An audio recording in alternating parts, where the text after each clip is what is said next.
Welcome back to the Parenting Wisdom Podcast. A new school year is almost here, and in 2025, I truly believe that we need to ask ourselves some crucial, deep, and radical questions about education. With a mental health crisis overwhelming our youth and young adults, the rapidly evolving technology of AI that is completely changing how we interact with each other, the workplace, and the skills needed to thrive in this world, and with the ideological agendas that are increasingly taking over our education system and news outlets worldwide, we need to pause and reflect on these important questions about education. Here on the Parenting Podcast, we believe that as parents, we are the leaders of our family. We hold the responsibility for our children. And if we see something that we don't approve of, we need to stand up and do everything in our power to lead our children in the way that we know is true in our hearts. In this episode, I will walk you through my family's journey in education, from going to the extreme of completely questioning the education system and choosing unschooling, to finding the middle ground and understanding that some structure is important for children and that our kids need to be socialized and guided by adults so they can grow into their full potential and become successful adults in this world. So, my journey with education started even before I had kids. I was working as an assistant professor while pursuing my master's degree in sociology in Tel Aviv University. I was teaching sociology of education when I came across Sir Ken Robinson's famous TED Talk, Do Schools Kill Creativity? In this TED Talk, he argues that schools designed for the industrial age prioritize standardized academics over creativity, unintentionally educating children out of their natural talents. He calls for an educational system that values creativity as much as literacy, celebrates diverse intelligence, and nurtures each child's unique potential. I will link to that TED Talk in the show notes so you can check it out yourselves. As a young idealist in the academic world, I was also very impacted by the critical theory, which was the primary lens through which we examined the world. The critical theory argues that the educational system often reproduces existing social inequalities by reflecting the values and perspectives of those in power, favoring students with more resources and cultural capital. Through this hidden curriculum, standardized testing and tracking, it conditions students to accept existing hierarchies and prepares them to fill roles in the current economic and social order. Ever since then, I have grown out of the critical theory, and now I believe that people are free agents and are not victims of the social structure. I believe that while some people may have it easier than others, every individual still has a choice, always, and is in charge of their own destiny.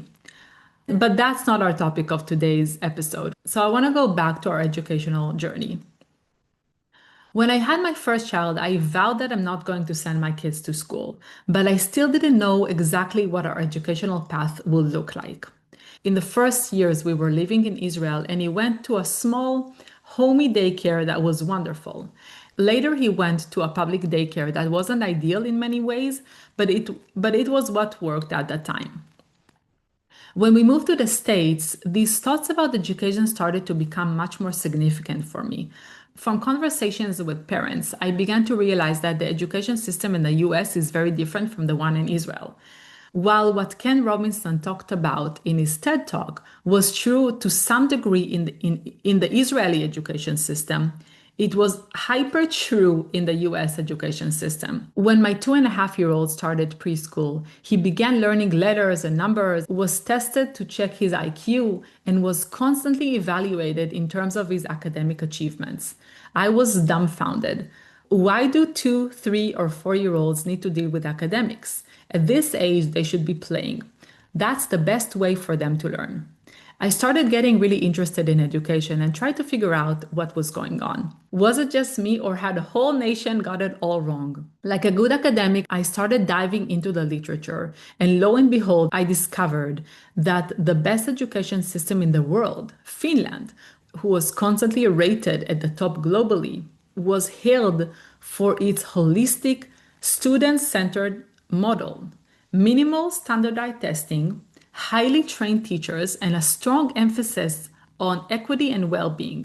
and they don't start introducing academics before the age of 6 or 7. That was the case in Israel as well. Kids were expected to play and interact with each other. And when they were a bit older, in first grade or kindergarten, they started dealing with academics. At that point, I was sure that the way that the preschools are structured here in the US is robbing kids of their childhood, stealing their creativity, and labeling them from such a young age according to their academic achievements. In The Coddling of the American Mind by Jonathan Haidt and Greg Lukianoff, they point out that the expectations for children entering kindergarten today are much higher academically than they were 20 years ago, and that the shift has significant downsides. Here are the key points that they make. 2 decades ago, kindergarten was largely about socialization, play, learning to follow routines, and developing basic motor and social skills. Today, many kindergartens expect kids to already know things like letters, numbers, and even basic reading and writing skills before they arrive. This push towards early academic skills has compressed childhood, leaving less time for unstructured play, exploration, and social emotional development, activities that are actually crucial for long-term cognitive and emotional health. The writers suggest that this premature academic pressure can lead to higher stress, anxiety, and less resilience in kids over time. So with everything I was learning, the feeling that I had to find an alternative for my family grew stronger, and I still didn't know what that would be. At that time, I wasn't considering homeschooling, but I remember dreaming about gathering a group of kids together and letting them learn through pursuing a project, giving them the opportunity to bring forth their creativity and innovative thinking through real life experiences. When my second child was born, I met another Israeli woman at an Israeli gathering. And when we introduced ourselves, she said that she was homeschooling her children. So we started asking her a question about how that worked. And she mentioned that she was unschooling and explained to us in general terms what that meant. In that moment, I felt a light was lit inside of me. Something about what she said made so much sense to me. I went back home that day and started devouring book after book and podcast after podcast in what was probably one of the most exciting learning journeys I have ever had. I had never felt so passionate about anything in my life, even though I loved my academic journey. After a few months, I decided it was time to try this thing out. I took out my older son out of preschool. He was 4.5 at that time, and we started unschooling. So what is unschooling? The main principles of unschooling center around the belief that children learn best when they are free to follow their own curiosity at their own pace in real life context, rather than through a fixed curriculum or formal instruction. Here are a few core principles. The first one is that it's a child-led learning approach. The child's interests, questions, and passions guide what and how they learn. Parents act as facilitators, not instructors, helping children access resources, experiences, and opportunities related to their interests. The second principle is that it's learning through life experience. Education happens naturally through everyday activities, play, exploration, conversation, and real-world experiences, not just in school time. Activities can look like cooking, gardening, building, reading, gaming, or traveling. These are all seen as valid and valuable learning experiences. The third principle is that there is no fixed curriculum or timetable. There is no predetermined sequence of subjects or rigid schedule. Children move through topics and skills when they are ready, which can look very different from traditional school timeline. The fourth is that it values intrinsic motivation over external rewards. So the goal is to nurture a love of learning for its own sake, not for grades, tests, or adult approval. Learning is self-motivated, which often makes it deeper and more enduring. Fifth principle is that we need to trust our children's natural drive to learn. Unschooling is based on the belief that children are naturally curious and capable of directing their own learning if given the freedom and support. The role of a parent is as a facilitator and a partner. The parents provide tools, resources, guidance, and exposure to new experiences, but they don't force or control the process. They also model lifelong learning themselves by pursuing their own interest and showing curiosity. So, to sum this up, the core belief in unschooling is that learning is natural, it's a joyful process that doesn't require coercion. And when children are free to explore, they gain not just knowledge, but self confidence, problem solving skills, and a lifelong love of learning. So we pursued this path of unschooling for 5 years. During that time, my kids spent most of their day living and learning through different life experiences. I had another child. We moved to a different house, and life was very intense and busy and messy. But my kids did get ample of time to be with kids, explore nature, go to different activities, play in an unstructured way, and learn by living in the real world. When COVID happened, things got a bit challenging. Many of our homeschooling groups just started disappearing, and I found myself needing to drive 30 or 40 minutes to get together with people who were willing to meet. When we moved to an even more remote location, that commute turned into 40 to 50-minute drive with a screaming baby in the car. It started to not work for me, and I believe that it wasn't right for my kids as well. They needed to have more peer interaction, especially my older son. I wanted him to have regular social interactions with kids to learn about himself and to gain independence. Now, don't get me wrong. I think that homeschooling, in any form you decide to pursue it, can be a very social thing, often much more than regular school, because when homeschooling kids get together, they actually have hours to play and interact with each other, mostly freely.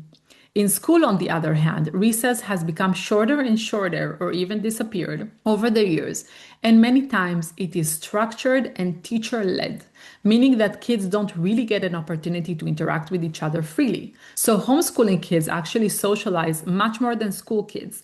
School kids are mostly micromanaged, and after school they have sports and other activities that are also structured, so they don't get much time for real social interaction and free play. So here I want to mention the book The Coloring of the American Mind again, where Jonathan Haidt and Greg Lukianoff argue that the decline of free play and unsupervised play over the past few decades has had serious consequences for children's development. They argue that free play builds crucial life skills. Unstructured, kid-directed play teaches negotiation, compromise, risk management, conflict resolution, and creativity. It helps children practice independence and self-regulation without constant adult intervention. Supervision has replaced independence.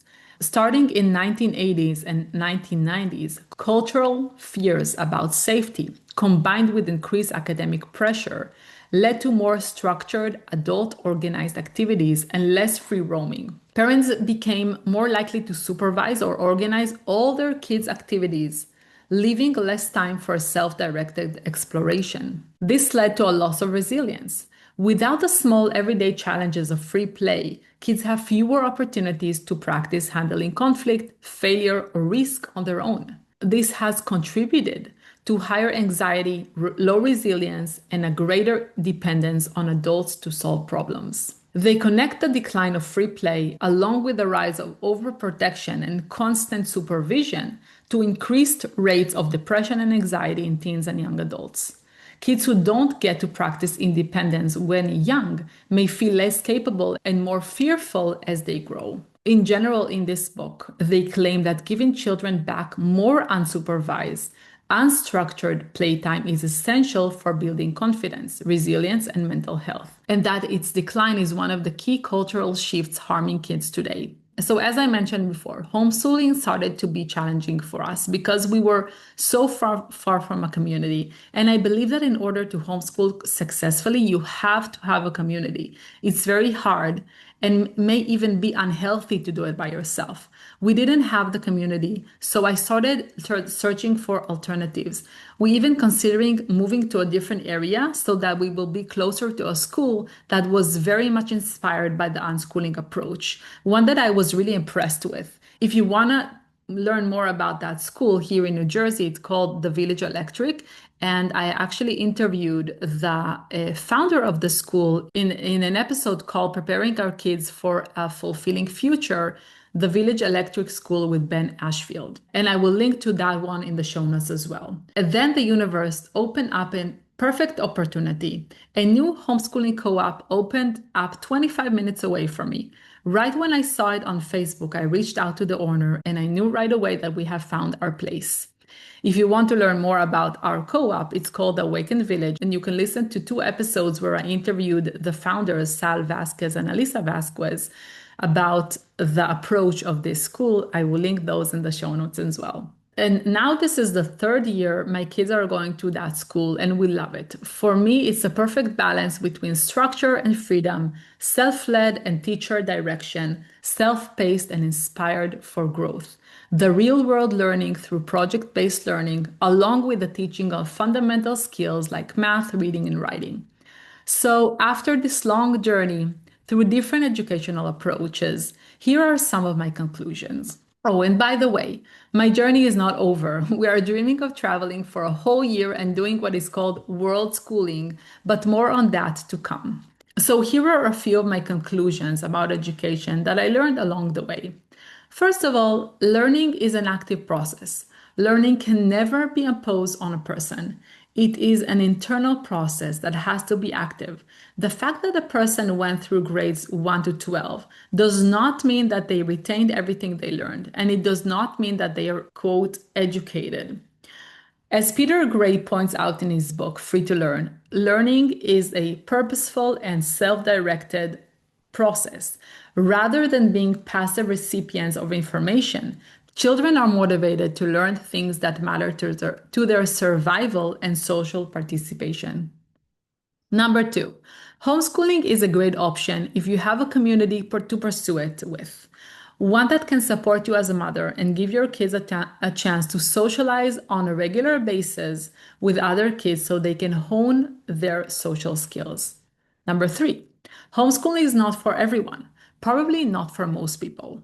And alternative schools are a great option, but they are still not common in many areas. So if you are sending your kids to a regular school, make the best out of it. And I'm going to talk about this from this point onward. Number 4, if you are sending your kids to school, follow these principles. Remember that learning is an active process. If it's not engaging your child, they may be going through the motions, but not really learning. If your school is ranked very high, then most likely there is a lot of academic pressure. Too much academic pressure on kids can lead to several negative outcomes, including increased stress and anxiety. Constant pressure to perform can cause chronic stress, anxiety disorders, and feeling of overwhelm. It can lead to burnout. Many kids feel mentally and physically exhausted, losing motivation and interest in learning. It can lead to lower self-esteem. When kids tie their self-worth to grades or achievements, failure to struggle can harm their confidence. It leads to reduced creativity and curiosity. Excessive focus on test scores can stifle creativity and the natural joy of discovery. It can damage the parent-child relationship. When pressure comes from parents or teachers, it may lead to resentment and communication breakdown. And it could lead to social isolation. Overscheduling academic work may reduce time for socializing and play and impact social development, like I discussed before. So overall, too much academic pressure can undermine both well-being and long-term success. Okay, so how do you deal with too much academic pressure? I want to talk about a few points that if you are sending your kids to a very high pressure school, here are some practical tips to reduce academic pressure on kids while supporting their growth and well-being. So you can focus on their effort, not just results. You need to praise the process, their hard work, their persistence, rather than only the grades and outcomes. This can foster a growth mindset rather than a fixed mindset. You can set realistic expectations, align expectations with the child's abilities and interests, and communicate to them that it's okay to make mistakes and to learn from them. Encourage a balanced schedule. Make sure that your kids have time to play, for hobbies, for social activities, and for rest, not just schoolwork. Promote open communication. Create a safe space where kids can share their struggles and feelings without fear of judgment or punishment. Teach your kids stress management. Help kids develop healthy ways to manage stress, like deep breathing, mindfulness, exercise, or creative outlets. Make sure your kids have plenty of time to be outside in nature and to play freely with other kids. Limit overscheduling. Avoid packing every hour of the day with academics or extracurricular demands. Kids need downtime to recharge. Many of us have fallen into this trap of doing and doing and doing and doing and thinking that this is what's gonna give our kids a better chance in life. But studies show, and we know, that our kids need a lot of time to just play freely, go into a flow state by themselves, and just enjoy their childhood. It's much more important than another activity or another sport that they're doing. Another point is that you need to help kids set their own goals. Guide them to set personal, meaningful goals rather than imposing goals based on external pressure. Encourage curiosity and exploration. Allow kids to pursue interests beyond academics, fostering creativity and intrinsic motivation. Another point that I wanted to make is that you need to remember that your child's education is their own responsibility. They are in charge of doing their homework, and they will face the consequences if they don't. You can be there to support them, but it's on them. The same goes for studying for tests. Another point I wanted to make is that I want to say a word about ADHD. I'm far from being an expert on this topic, but I just wanted to give you a different perspective. In our co-op, for example, there are no ADHD kids. Maybe some of these kids would have been diagnosed with ADHD in a regular school, but we don't label them in that way. And that's for a reason. And many people are very critical about the way that schools label kids as ADHD kids and give them Ritalin. One of the books that talk about this is a book by Yaakov Ophir, which is called ADHD is Not an Illness and Ritalin is Not a Cure. In this book, he argues that ADHD is a social and cultural construct rather than a biological or neurological disease. He challenges the mainstream view that ADHD is a brain disorder. Ophir disputes the scientific consensus around ADHD, pointing out methodological flaws, biases, and conflicts of interest in much of the ADHD research. He says that the diagnostic criteria are seen as vague and subjective, leading to over-diagnosis and pathologizing of normal childhood behavior. He says that Ritalin and other stimulants are not the cure. He emphasizes that medication like Ritalin only masks symptoms temporarily and come with significant side effects without addressing the root causes. He critiques how the pharmaceutical companies promote medication use, influencing doctors, research, and public perception to increase sales. Ophir stresses that behavioral and attention issues are often responses to environmental, educational, and social challenges, not medical problems. The book promotes alternative approaches, such as improving education methods, family dynamics, and social support instead of medication.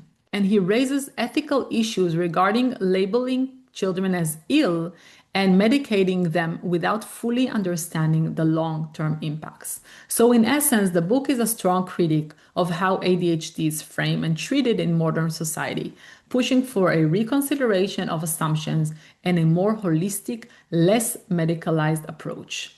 So if your child is having a hard time in school, don't automatically go to the medical route. Do your research. Try to find out what you can do to help and see what you can change, because the impact of medicating kids can be detrimental. Another thing to consider if you're sending your kids to school or if you're homeschooling or if you're somewhere in between, we need to consider the impact that AI has and will continue to have on our education system and on the skills that our kids need to develop in this era. Next week, I'm diving into this topic with an expert in the field, Amy Love. Amy is the founder of Discovering AI and the author of Raising Entrepreneurs, Preparing Kids for Success in the Age of AI.